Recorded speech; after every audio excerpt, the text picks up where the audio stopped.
รรดาท่านที่เคารพและนับถืออย่างสูงก่อนการดำเนินกองประชุมสมัยสามัญเทื่อที่10ของสภาผู้แทนแขวงสุทธิซีสภาผู้แทนแขวงได้สำเร็จการดำเนินกองประชุมสมัยวิสามัญเทื่อที่2ในวันที่1ธันวาคม2025ซึ่งได้พิจารณารับรองเอาปัญหาสำคัญพื้นฐานของแขวงโดยได้ออกเป็นมติกองประชุมของสภาผู้แทนแขวงจำนวน5ฉบับดังนี้ 1. พิจารณารับรองเอาการเสนอยกย้ายรองประธานสภาผู้แทนแขวงไปประจำการอยู่องค์การแนวรอสร้างชาติแขวง 2. พิจารณารับรองเอาโครงประกอบโครงจักรของคณะกรรมการปกครองแขวง 3. พิจารณารับรองเอาการเสนอแต่งตั้งประธานคณะกรรมการปกครองแขวง 4. พิจารณารับรองเอาการเสนอแต่งตั้งยกย้ายบุคลากรของคณะกรรมการปกครองแขวง 5. พิจารณารับรองเอาการเสนอแต่งตั้งประธานองค์การกวดการรัฐคัดแขวงและหัวหน้าองค์การด้านการโซลาร์บางวงคัดแขวงบรรดาท่านที่เคารพและนับถือกองประชุมสมัยสามัญเทื่อที่10ของสภาผู้แทนแขวงสุทธิซีได้ไขขึ้นในวันที่25-26ธันวาคม2025ดำเนินเป็นเวลา2วันโดยมีสมาชิกสภาแห่งชาติประจำเขตเลือกตั้งและ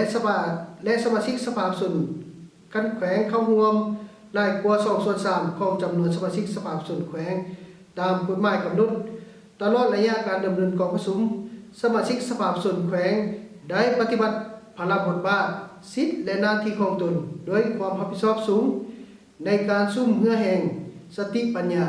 เข้าในการค้นคว้าประกอบคำคิดคำเห็นอย่างโกงไปโกงมาพร้อมเดียวกันนั้นก็ได้ให้รับการร่วมมือและการประกอบส่วนอย่างตั้งหน้าของคณะกรรมการปกครองแขวงคะแนนการต่างๆและภาคส่วนเกี่ยวข้องตามพระบทบาทของตนอย่างตั้งหน้าจึงเฮ็ดให้การพิจารณาและรับรองเอาปัญหาสำคัญพื้นฐานของแขวงตามสิทธิและหน้าที่ของสภาผู้แทนแขวงที่ได้กำหนดไว้ในรัฐธรรมนูญและกฎหมายได้รับผลสำเร็จตามคาดหมายที่วางไว้กองประชุมสมัยสามัญเทื่อที่10ของสภาผู้แทนแขวงสุทธิซีได้พิจารณารับรองเอาปัญหาสำคัญพื้นฐานของแขวงโดยออกเป็นมติของสภาผู้แทนแขวงจำนวน6ฉบับคือพิจารณารับรองเอาบทรายงานการจัดตั้งปฏิบัติแผนการเคลื่อนไหวเวียกงานประจำปี2025การเคลื่อนไหวเวียกงาน5ปี2021-525ทิศทางแผนการประจำปี2026ขององค์การตรวจสอบแห่งรัฐประจำภาคเหนือ2บทรายงานผลของการตรวจสอบบทสรุปคัดตัว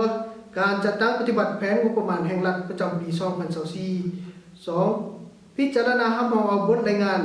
การจัดตั้งปฏิบัติแผนการเคลื่อนไหวเวียกงาน5ปี2021-2025ประจำปี2025และทิศทางแผนการประจำปี2026ขององค์การกวดการรัฐแขวงบทรายงานผลของการกวดกาตามผลของการตรวจสอบประจำปี2023 3. พิจารณารับรองเอาบทรายงานการจัดตั้งปฏิบัติแผนการเคลื่อนไหวเวียกงาน5ปี2021-525ประจำปี2025และทิศทางแผนการประจำปี2026ของศาลประชาชนแขวง 4. พิจารณารับรองเอาบทรายงานการจัดตั้งปฏิบัติแผนการเคลื่อนไหวเวียกงาน5ปี2021-525ประจำปี2025และทิศทางแผนการประจำปี2026ขององค์การอัยการประชาชนแขวง 5. พิจารณารับรองเอาบทรายงานเกี่ยวกับการจัดตั้งปฏิบัติแผนการเคลื่อนไหวเวียกงาน5ปี2021-525ประจำปี2025ของสภาผู้แทนแขวงสุทธิซีและแผนการเคลื่อนไหวเวียกงานฮอดกองประชุมครั้งปฐมฤกษ์ประจำปี2026ของสภาผู้แทนแขวงสุทธิ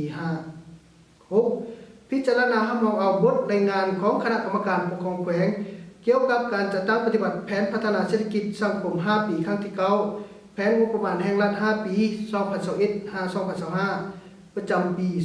2025และทิศทางแผนการประจำปี2026กองประชุมยังได้รับฟังการชี้แจงต่อคำซักถามของคณะประจำสภาผู้แทนแขวงและสมาชิกสภาผู้แทนแขวงจำนวน6ภาคส่วนพร้อมเดียวกันนั้นยังได้จัดพิธีมอบใบยั่งยืนการสำเร็จหน้าที่ ของสมาชิกสภาแห่งชาติประจำเขตเลือกตั้ง2แขวงพงศลีสมาชิกสภาส่วนคันแขวงสุทธิซีเพื่อยั่งยืนการสำเร็จหน้าที่การเป็นสมาชิกสภาแห่งชาติสุทธิ9ประจำเขตเลือกตั้ง2แขวงพงศลีสมาชิกสภาประชาชนคันแขวงสุทธิซีบรรดาทานที่นับถือและฮักแพง